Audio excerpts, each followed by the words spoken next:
कमिला, जल्दी चल, पानी बाढ़ मार रहा है। हमें जल्दी से गांव छोड़कर भागना पड़ेगा। हे भगवान, ये पानी अगर और बढ़ा तो हमारा क्या होगा? लेकिन हम जाएं तो जाएं कहां? दादी, संभल कर चलना।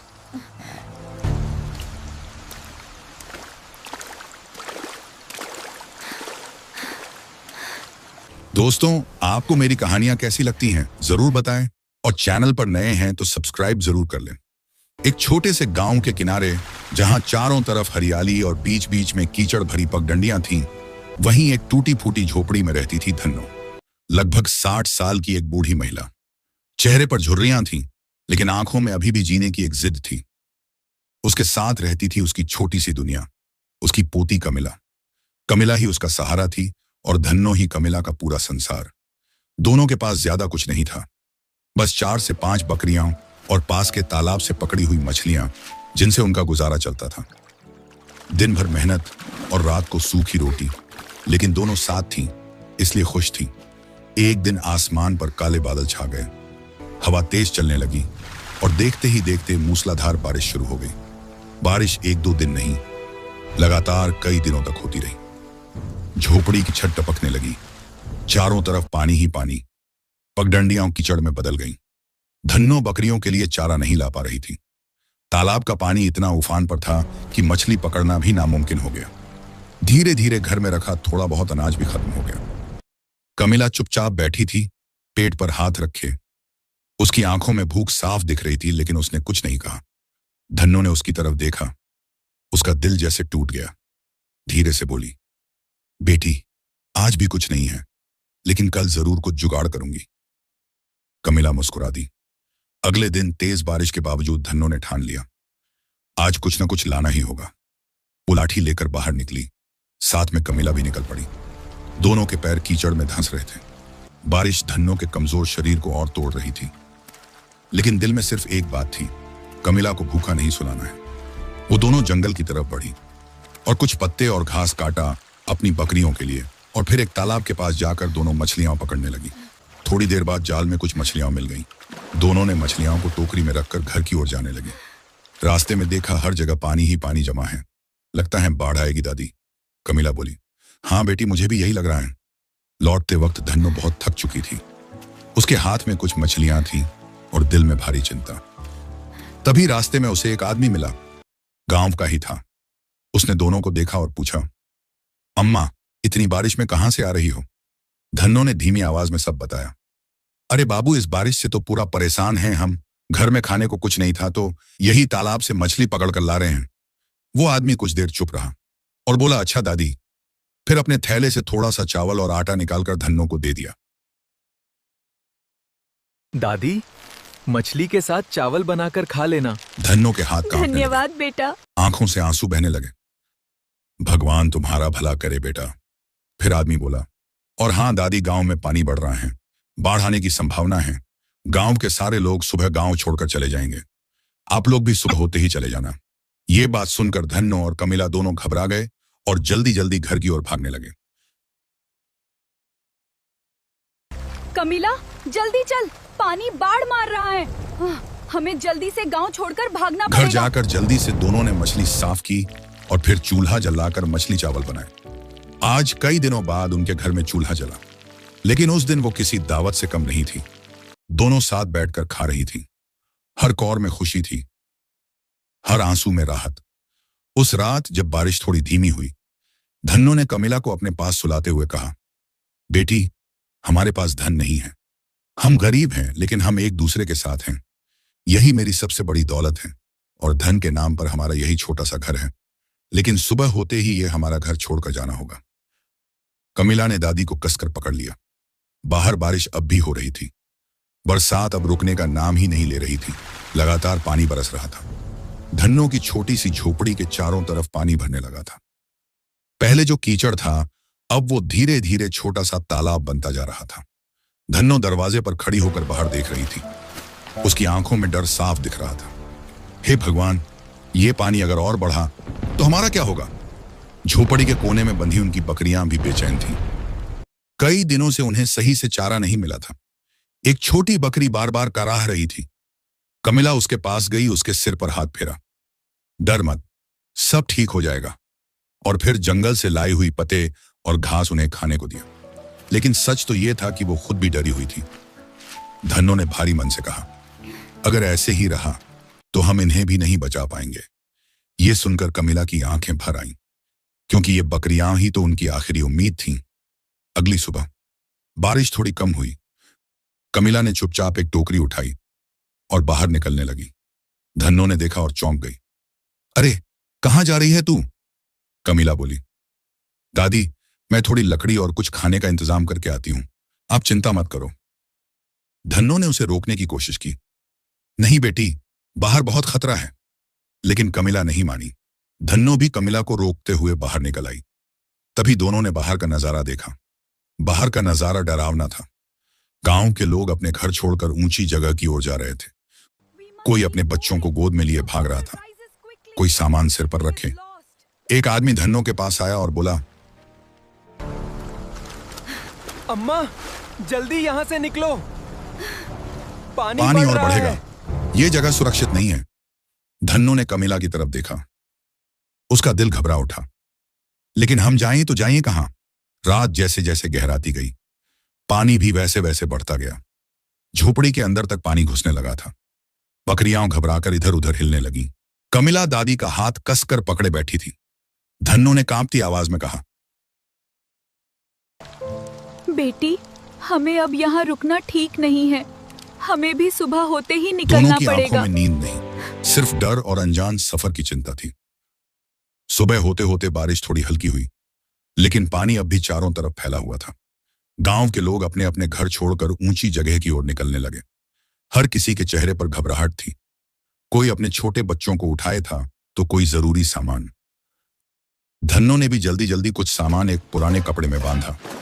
थोड़ा आटा, एक बर्तन और कुछ लकड़ियां। कमिला ने बकरियों की रस्सी पकड़ी और दोनों भी भीड़ के साथ चल पड़ी। रास्ता आसान नहीं था। कहीं पत्थरों से भरा ऊबड़ खाबड़ रास्ता, तो कहीं कीचड़ और गहरे गड्ढे। धन्नो के पैर बार बार फिसल रहे थे। उसकी सांसें तेज हो गई थीं। धीरे चल बेटी, मैं पीछे रह जा रही हूं। कमिला तुरंत रुक जाती। दादी का हाथ पकड़कर उन्हें संभालती। दादी, अब चिंता मत करो, हम साथ हैं ना। बकरियां भी थकने लगी थीं। दोपहर होते होते सब बहुत थक चुके थे। एक पेड़ के नीचे कुछ देर के लिए सब रुक गए। चारों तरफ भीगी हुई जमीन, लेकिन यही उनका थोड़ा सा आराम था। धन्नो ने अपने पोटली से थोड़ा आटा निकाला। कमिला ने पास की सूखी लकड़ियों से छोटी सी आग जलाई। किसी तरह उन्होंने सूखी रोटी बनाई और थोड़ा थोड़ा बांटकर खाया। पास बैठे एक और परिवार ने भी अपना थोड़ा खाना उनसे साझा किया। किसी ने पानी दिया। उस मुश्किल वक्त में सब एक दूसरे का सहारा बन रहे थे। धन्नो ने धीरे से कहा, देखा बेटी, मुश्किल में ही असली इंसानियत दिखती है। कमिला मुस्कुरा दी। थोड़ी देर आराम के बाद सब फिर से चल पड़े। अब रास्ता और कठिन था। कहीं पानी घुटनों तक, कहीं पत्थरों पर संतुलन बनाकर चलना पड़ रहा था। एक बार धन्नो का पैर फिसल गया। वो गिरते गिरते बची। कमिला घबरा गई। दादी, आप ठीक हो ना? धन्नो ने खुद को संभालते हुए कहा, हाँ बेटी, अभी मैं हार नहीं मानूंगी। धीरे धीरे सूरज ढलने लगा। हल्का नारंगी हो गया और दूर एक ऊंची जगह टीला दिखाई दी। किसी ने जोर से चिल्लाकर कहा, बस वहीं पहुंचना है, अब हम सुरक्षित हैं। यह सुनकर सबके कदमों में जैसे नई ताकत आ गई। कमिला ने बकरियों को थोड़ा और तेजी से आगे बढ़ाया। धन्नो ने भी हिम्मत जुटाई। शाम होते होते सब लोग उस ऊंची जगह पर पहुंच गए। वहां पहले से कुछ लोग बैठे थे। कुछ ने अस्थायी झोपड़ी बना ली थी। धन्नो और कमिला भी एक कोने में बैठ गईं, थकी हुई लेकिन सुरक्षित। कमिला ने आसमान की तरफ देखा। बारिश अब भी हल्की हल्की हो रही थी। उसने दादी का हाथ पकड़ा। दादी, हम बच गए ना? धन्नो ने मुस्कुराकर कहा, हाँ बेटी, जब तक हम साथ हैं हम हर मुश्किल से बच सकते हैं। उस रात ना बिस्तर था, ना सही खाना, फिर भी उनके दिल में एक सुकून था। आज वो जिंदा थीं और साथ थीं। ऊंची जगह पर पहुंचकर पहली रात तो किसी तरह कट गई, लेकिन अगली सुबह एक नई चिंता सामने खड़ी थी। अब रहेंगे कहां? चारों तरफ लोग अपने अपने लिए जगह ढूंढ रहे थे। कोई तिरपाल लगा रहा था, कोई लकड़ी जमा कर रहा था। हर कोई अपनी नई जिंदगी की शुरुआत में लगा था। धन्नो ने धीरे से कहा, बेटी, हमें भी अब अपना ठिकाना बनाना होगा। कमिला ने बिना कुछ कहे सिर हिलाया। उसकी आंखों में थकान थी, लेकिन हिम्मत भी।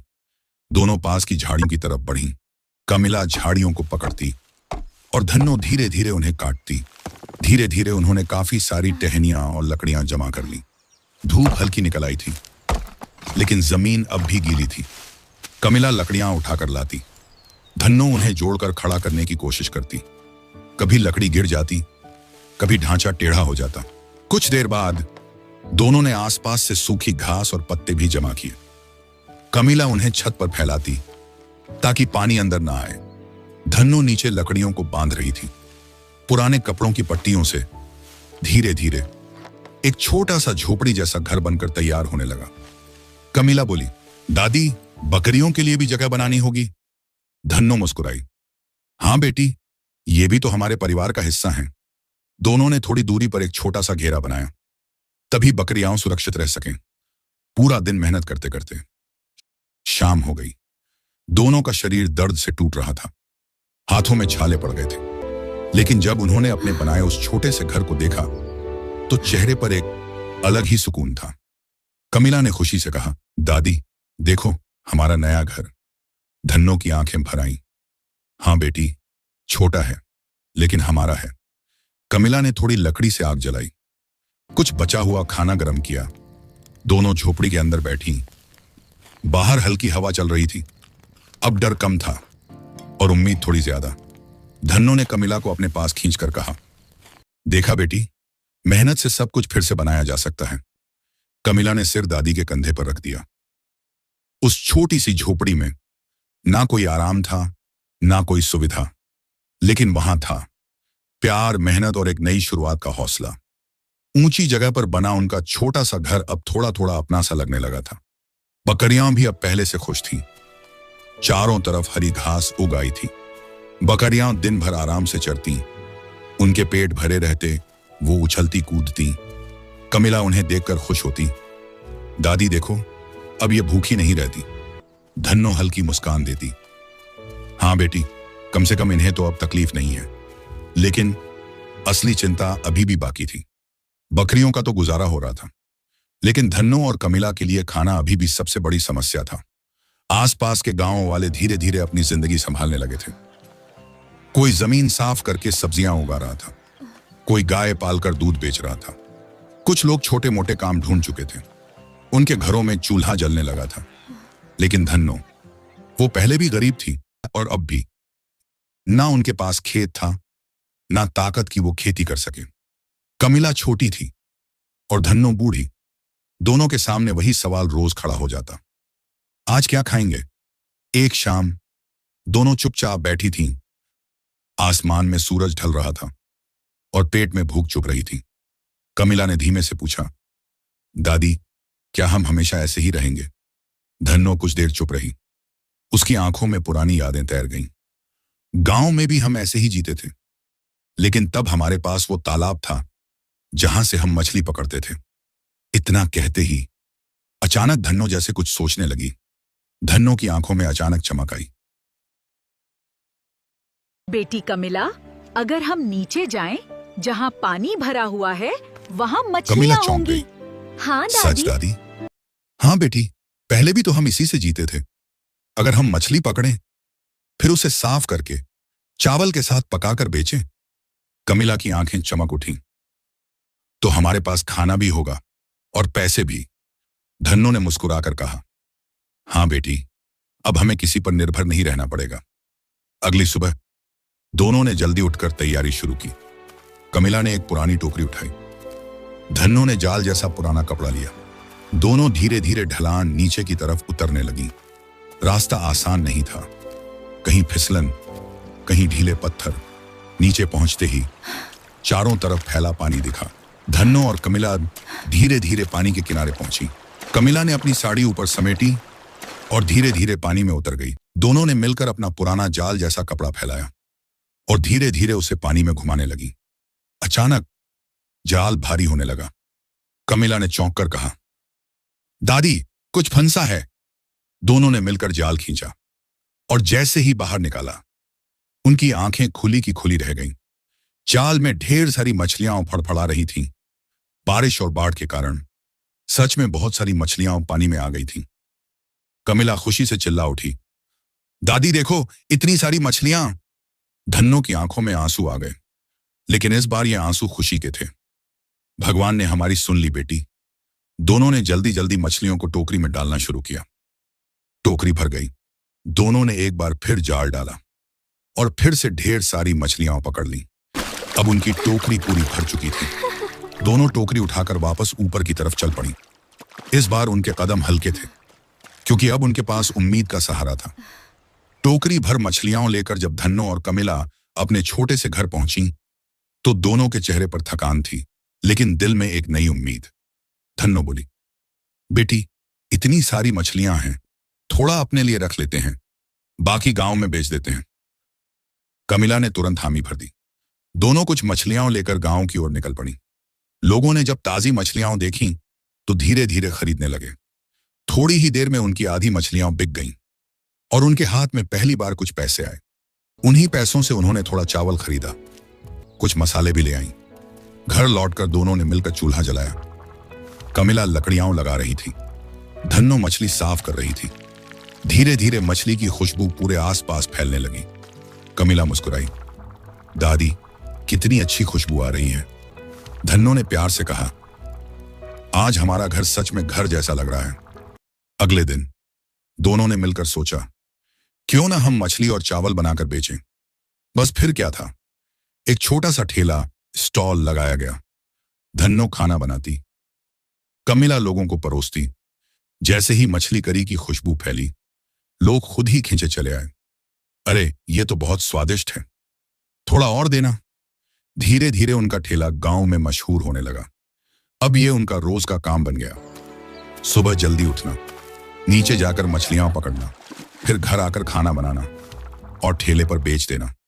हर दिन मेहनत होती, कभी थकान भी होती, लेकिन अब एक फर्क था। अब उनका चूल्हा कभी खाली नहीं रहता था। धीरे धीरे उनकी हालत सुधरने लगी। अब उनके चेहरे पर डर नहीं, सुकून था। सीख, गरीबी हो या मुश्किल, अगर हिम्मत और मेहनत साथ हो तो जिंदगी फिर से बनाई जा सकती है।